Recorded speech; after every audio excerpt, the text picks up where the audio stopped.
trains de nuit font leur grand retour en Europe. Pour le petit déjeuner, vous voulez du café ou du thé? Les trains de nuit sont fascinants. C'est super de dormir dans un train. Je prépare la voiture pour que les voyageurs arrivent dans un espace parfaitement aménagé. La pression monte dans certains pays européens. Il faudrait plus de trains, et surtout moins cher pour que tout le monde puisse voyager de nuit à travers l'Europe. Alors que la demande augmente, les compagnies de trains de nuit peinent à survivre, notamment avec les lignes traversant l'Allemagne. Le train de nuit a-t-il un avenir ?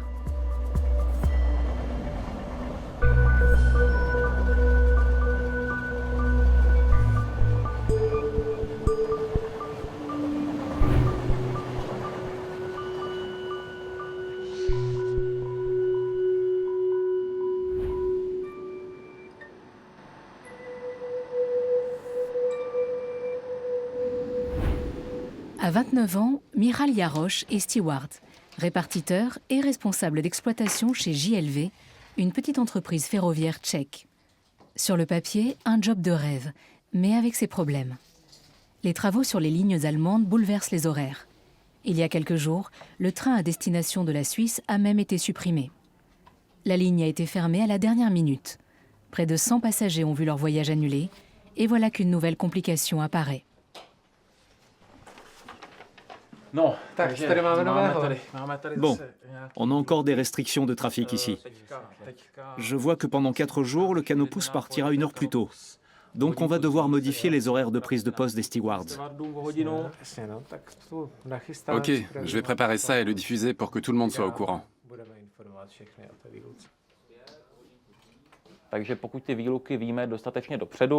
Quand on a connaissance des interruptions de trafic suffisamment à l'avance, on peut s'y préparer et s'en accommoder. C'est plus difficile quand on est informé des travaux à la dernière minute, surtout du côté allemand, et des retards de plusieurs heures qui en résultent. C'est là qu'on rencontre de gros problèmes.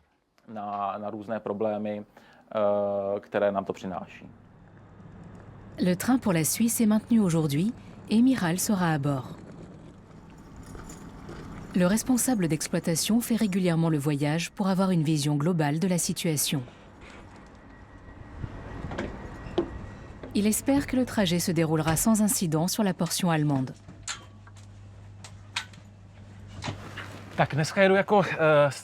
Aujourd'hui, je prends le poste de steward dans un wagon-lit qui relie Prague à Zurich. Quand je monte dans la voiture, je dois d'abord tout contrôler, préparer les compartiments pour les voyageurs et faire l'inventaire des marchandises.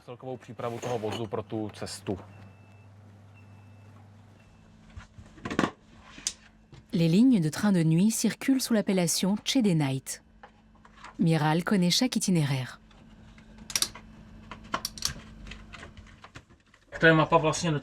Voici la carte de Chede Night. On y trouve toutes les destinations actuelles. Zurich, où on se rend aujourd'hui, puis la Pologne avec Varsovie et Przemysłów, la Slovaquie avec Poprad et Košice et la Hongrie avec Budapest. J'ai commencé à travailler chez Chede, les chemins de fer tchèques, à 18 ou 19 ans pendant mes études, en tant que steward dans les voitures couchettes. J'ai ensuite continué dans les wagons-lits, d'abord comme répartiteur, puis comme responsable d'exploitation, le poste que j'occupe aujourd'hui.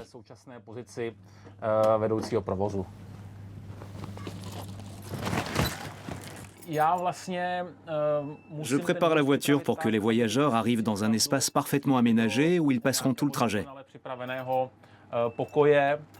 Il faut penser à tout, de la propreté aux kits d'hygiène qui sont compris dans le prix du billet. Dans ce compartiment de luxe, il y a des toilettes et une douche privée. Les autres compartiments ont des sanitaires en commun.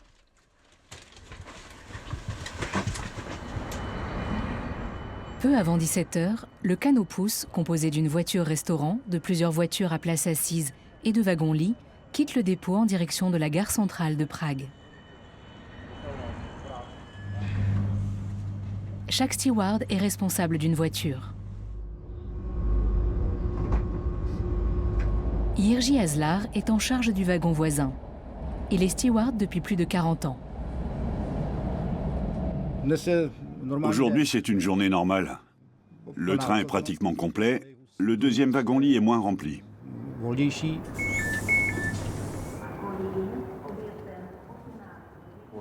Bonjour. Alors, 31, 35, parfait. Je vous en prie. Le train part à 17h30. Beat et Frank, de Lucerne, sont les premiers passagers de Michal. Petit déjeuner salé ou sucré? Tu préfères quoi? Sucré pour moi. Sucré? Sucré. Et vous avez le choix entre un jus de pomme ou multivitaminé. Multivitaminé. Oui. La douche est de ce côté, les toilettes sont là-bas. Et vous me trouverez dans le dernier compartiment. Ça va? Oui. Beat et Frank ont l'habitude des trains de nuit. C'était bien. On était à Prague. Prague, c'est ça. C'était très bien. Et là, on rentre chez nous. Voilà. On monte dans le train et le lendemain, on est ailleurs. On peut dormir, on est au calme, Oui. personne ne vous dérange. C'est la deuxième fois qu'on voyage de nuit. On est allé à Vienne en train de nuit et cette fois à Prague. Pour ces 3 amis suisses qui ont passé un week-end à Prague, le voyage de nuit est une petite aventure. Monica nous a gâtés toutes les deux. Au départ, on voulait prendre l'avion. Non, on ne voulait pas. Ne commencez pas. Mais c'est une expérience. Oui. 3 personnes dans un si petit espace, c'est formidable. Ça fonctionne. À moitié. Dans le lit, on va être bercé. C'est ça.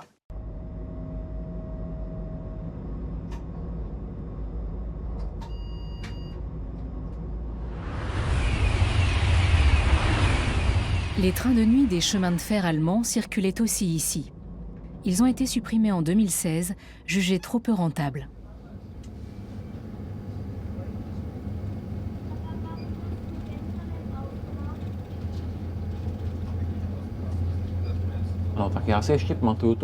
Je me souviens des trains de nuit allemands quand j'étais petit. Je me rappelle avoir voyagé avec ma grand-mère de Prague jusqu'aux Pays-Bas à bord de l'un de ces trains. C'était il y a très longtemps.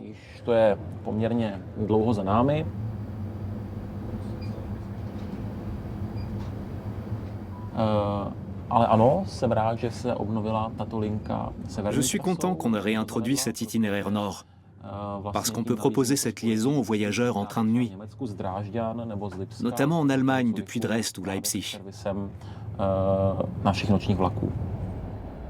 Peu avant la frontière allemande commence la partie la plus difficile du trajet.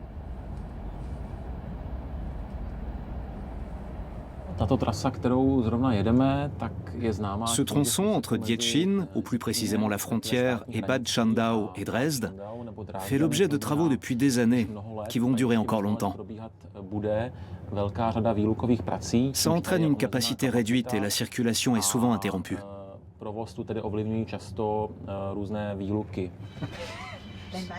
Il faut insérer la carte avec le numéro en haut. En haut. Interruption, détournement, retard. Vous l'insérez et vous ouvrez. Des perturbations qui affectent une fois encore le canot-pouce. L'équipe ne l'apprend qu'en cours de route. Je n'ai pas toutes les informations, mais notre train a été dévié et on ne passera pas par notre itinéraire habituel via Francfort, Karlsruhe et Offenbourg. On va probablement faire un détour. Ces situations exceptionnelles et ces retards sont très fréquents. Parfois, j'ai l'impression que ce train n'est pas une priorité pour les chemins de fer allemands. Et que lorsqu'il y a un problème, mais ce n'est que mon avis, s'ils ont besoin d'une voie libre, notre train doit attendre.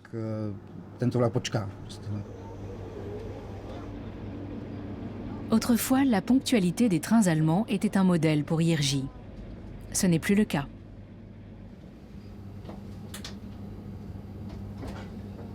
Peu avant 20 h, le Canopus atteint la gare centrale de Dresde.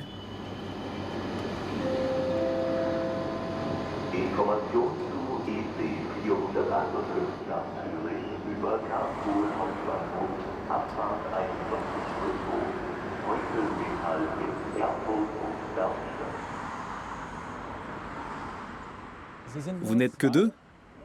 On est 3. Très bien. Voilà le compartiment. Je vous installe déjà les lits ou vous préférez rester assise? On va veiller un peu. Voilà. Merci. Cette famille suisse a rendu visite au fils qui étudiait à Dresde. On évite de prendre l'avion, surtout pour de petites distances. J'aimerais bien qu'il y ait plus de trains de nuit. C'est très pratique. Selon l'association automobile allemande, 42% de la population prendrait le train de nuit s'il y avait davantage de liaisons.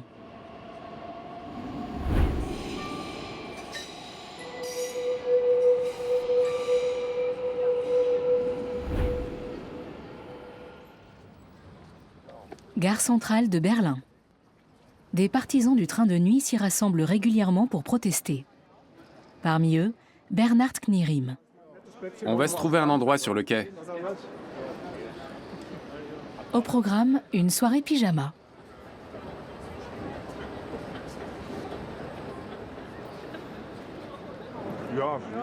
Ici ou vous préférez à l'entrée du quai?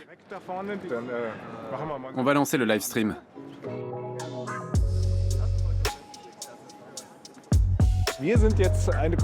On est des représentants de Back on Track et de Scientist Rebellion. Ensemble, on a organisé cette soirée pyjama.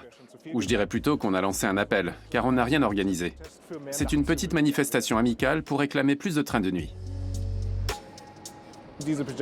Ces soirées pyjama ont souvent lieu simultanément dans des gares européennes. En décembre, on était représentés dans une vingtaine de gares parce que les gens voudraient plus de trains de nuit pour voyager en Europe tout en respectant l'environnement. Pour l'instant, les possibilités sont très limitées.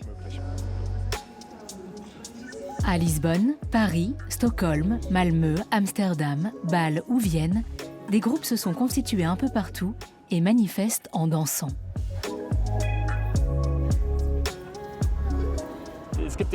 Les gens écoutent le live stream du train de nuit. C'est un peu comme une soirée disco sur le quai. On écoute tous le live stream, sauf toi. J'ai pas de casque, mais je me dandine.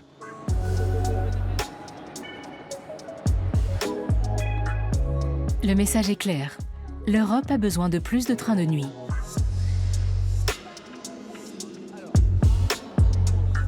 Je suis chercheur et il est important que les chercheurs soient connectés à l'échelle internationale et se rencontrent lors d'ateliers et de conférences. Un réseau bien développé de trains de nuit nous permettrait de réduire considérablement notre empreinte carbone, car on prendrait moins l'avion. Il faudrait plus de trains, et surtout moins cher pour que tout le monde puisse voyager de nuit à travers l'Europe. Les trains de nuit sont très importants. J'ai créé une start-up pour développer un nouveau concept avec Lunarail. Notre objectif est d'installer de petites et grandes cabines privées dans chaque voiture pour augmenter la rentabilité des trains de nuit. C'est un moyen de transport génial, c'est comme se téléporter. Ils font tous partie du réseau Back on Track, un regroupement européen de particuliers qui souhaite remettre les trains de nuit sur les rails, car le développement des lignes n'avance pas.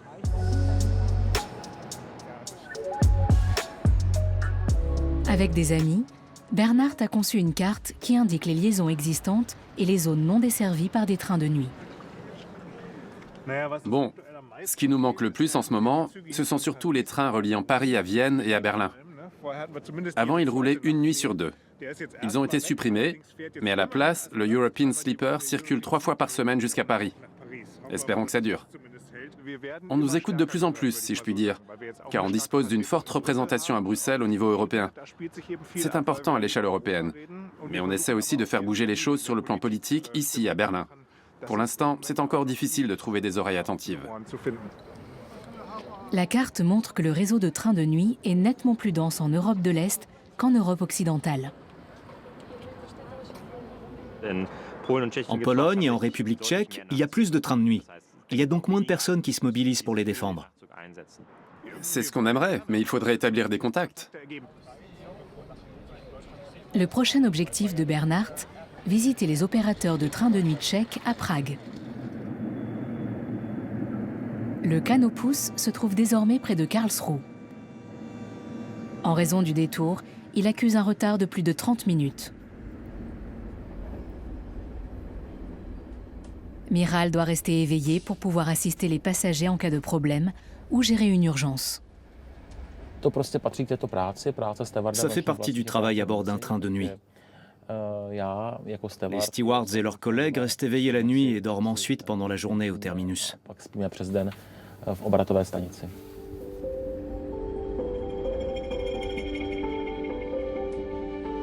À 5h30, le soleil pointe à l'horizon.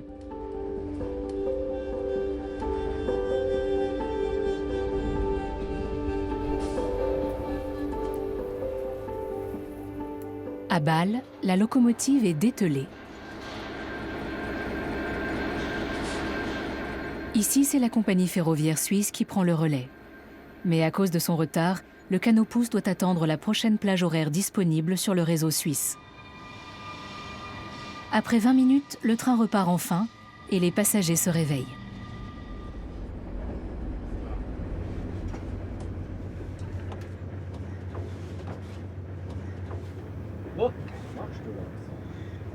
Bonjour. Bonjour. T'as bien dormi? Oui, je dors toujours bien. Que c'est beau. Oui. Tu as réussi à dormir? Oui, j'ai très bien dormi. Je crois que ce n'est pas la dernière fois que je vais voyager en train de nuit.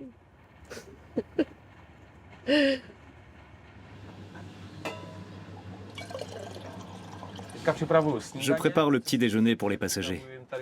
La nuit s'est bien passée, il n'y a rien eu de particulier. C'était calme.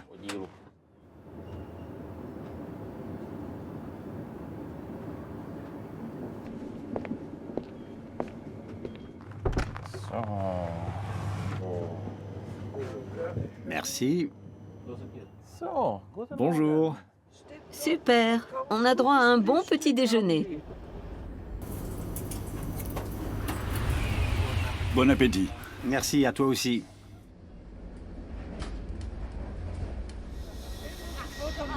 Le train arrive à Zurich un peu avant 10h avec 50 minutes de retard.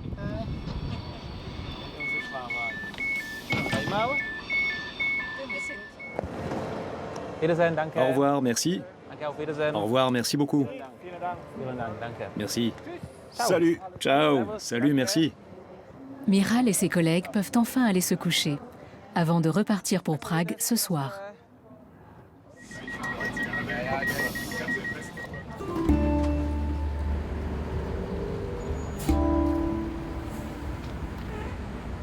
Cinq jours plus tard, Michal se rend au travail. Mais avant, il s'accorde une petite promenade.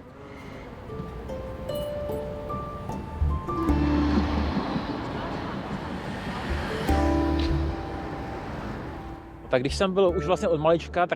j'étais enfant, je me suis d'abord intéressé au transport urbain, au tramway.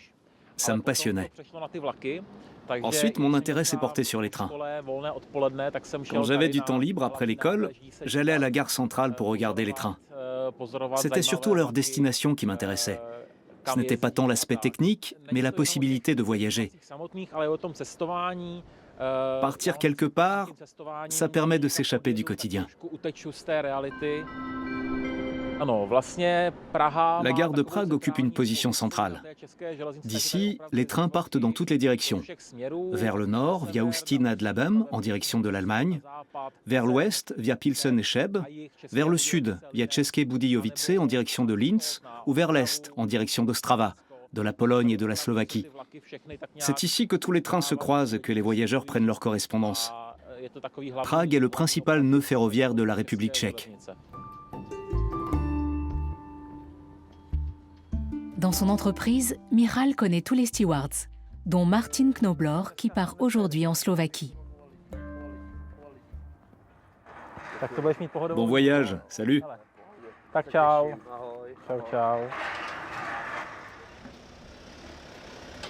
Le nouveau terminal dédié à l'auto-train à destination de la Slovaquie n'a été achevé qu'en 2026.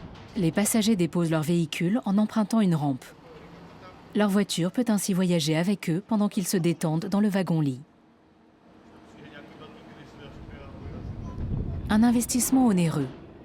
Malgré des coûts en hausse et des liaisons incertaines, CD Knight tente de résister.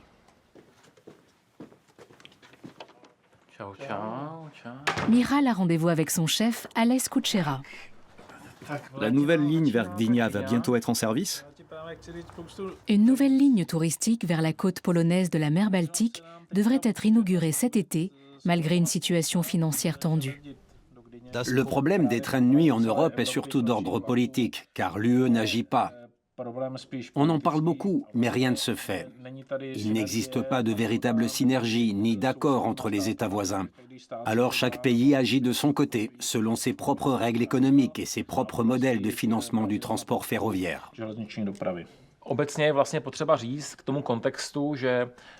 D'une manière générale, il faut préciser qu'il est beaucoup plus compliqué d'obtenir l'homologation des véhicules ferroviaires pour plusieurs pays européens. La procédure d'homologation est très longue et coûteuse. Ça veut dire qu'on ne peut pas traverser toute l'Europe d'ouest en est avec n'importe quel wagon ou locomotive, comme on le fait en voiture.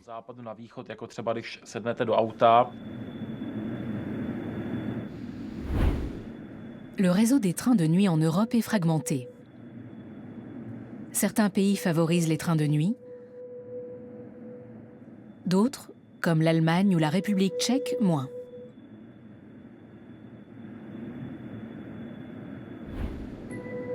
En France et en Italie, des trains de nuit circulent encore. Sur la péninsule ibérique, plus du tout. Alors qu'en Grande-Bretagne et en Scandinavie, ils sont toujours présents. En Europe centrale et orientale aussi, des trains de nuit roulent encore tous les jours. Or, ce système ne fonctionne que si tout le monde participe. Les compagnies ferroviaires des différents pays se partagent les coûts élevés de l'énergie et les redevances d'accès au réseau. En début de soirée, plusieurs trains de nuit partent de la gare centrale de Prague.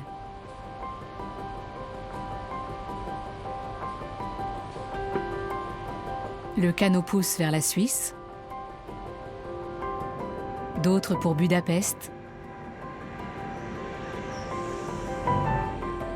ou en direction de l'Est, la Slovaquie, la Hongrie, la Pologne.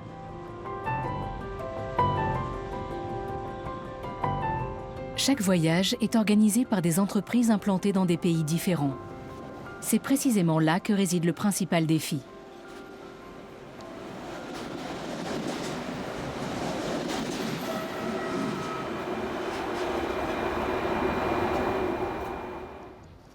À quoi pourraient ressembler les trains de nuit de demain? À Berlin, Bernhard Knierim se rend dans la start-up d'Anton Dubrau, qui souhaite adapter le train de nuit au XXIe siècle. De nouvelles cabines sont en cours de développement. Voilà la nouvelle version. Ouah, c'est beaucoup plus classe. Je peux? Oui, oui, vas-y. Je m'installe. Il y a un accoudoir. C'est mécanique. Pas mal. Pas seulement, il y a des moteurs. Tu peux avancer.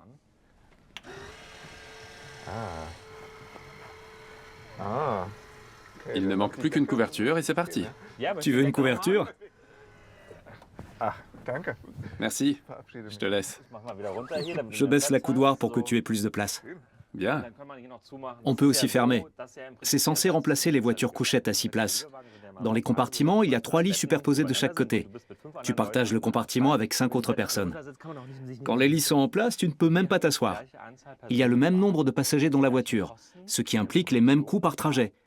Mais tu as de l'intimité. Tu peux t'asseoir, relever ton siège. Tu peux travailler la nuit si tu veux. Tu décides à quelle heure tu veux te coucher. Et tu n'as pas à supporter 5 personnes qui ronflent. Les coûts d'exploitation sont à peu près les mêmes que pour les voitures couchettes à 6 places. On veut être compétitif avec l'avion en tant que train de nuit, comme produit global. Ça, c'est la première classe. La cabine est un peu plus grande. On peut se tenir debout, on dispose d'un peu d'espace, d'un grand canapé. La nuit, on rabat le lit comme on peut. Voilà. Et là, il y a un espace où se lever. Il ne s'agit encore que de prototypes. Mais un premier essai devrait bientôt avoir lieu dans une voiture de train de nuit équipée de ces cabines.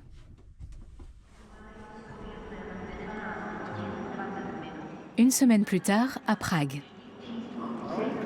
Bonjour, enchanté. Enchanté également. Vous avez fait bon voyage? C'était un peu long, mais je suis là. Bernard Knirim souhaite étendre les activités du réseau Back on Track à l'Europe de l'Est. Alors il a pris rendez-vous avec Michal et Alès. Bonjour, je suis Alès Kutchera. Alès parle allemand. Ok. À l'heure actuelle, il est très difficile d'exploiter un train de nuit sans aucune aide publique. C'est aussi le cas pour les trains tchèques? Personne ne nous soutient. C'est très difficile pour nous. Ještě mu prosím tě teda řekni to, co jsme se bavili, že vlastně trakční energie za 5 let stoupla o 100%. Les coûts à tous les niveaux, par exemple de l'électricité, ont augmenté de 100% en 5 ans.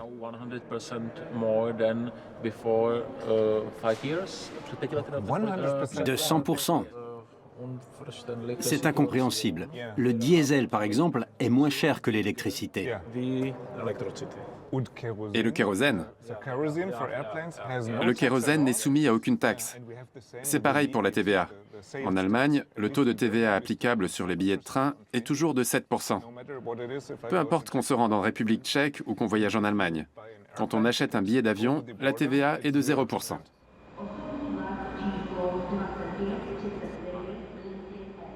L'entretien est constructif, mais le temps presse. Michal doit reprendre le canopus pour Zurich.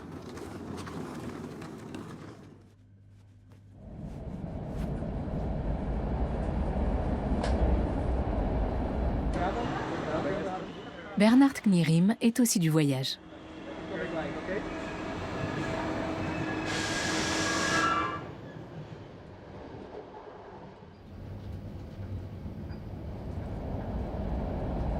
Dans le train, il peut travailler et se détendre. La meilleure façon de voyager selon lui. On va régulièrement en Italie en famille. C'est devenu notre rituel automnal pour prolonger l'été. On voyage toujours avec les chemins de fer autrichiens. Je suis allé en Suisse à l'époque avec un train allemand, puis un train autrichien. Je suis allé en Scandinavie en train de nuit jusqu'à Stockholm, puis jusqu'à Abisko, tout au nord de la Laponie. Sans oublier Paris, bien sûr. Dans la mesure du possible, je prends le train de nuit.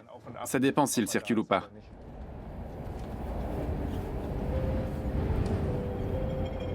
Voyager en train de nuit n'est pas donné. Une réservation à la dernière minute coûte vite plusieurs centaines d'euros.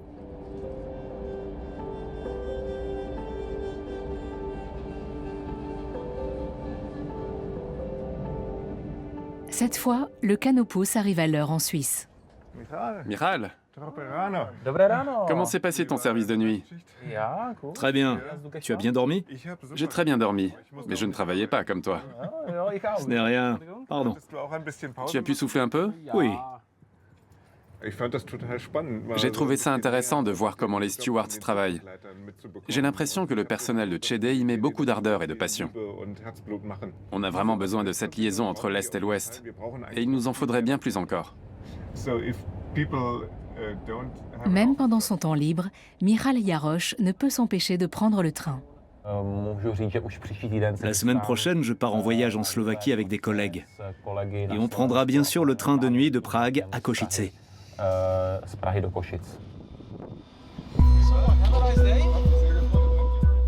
Comme tant d'autres personnes, Miral et Bernhard partagent cette fascination pour les voyages en train de nuit.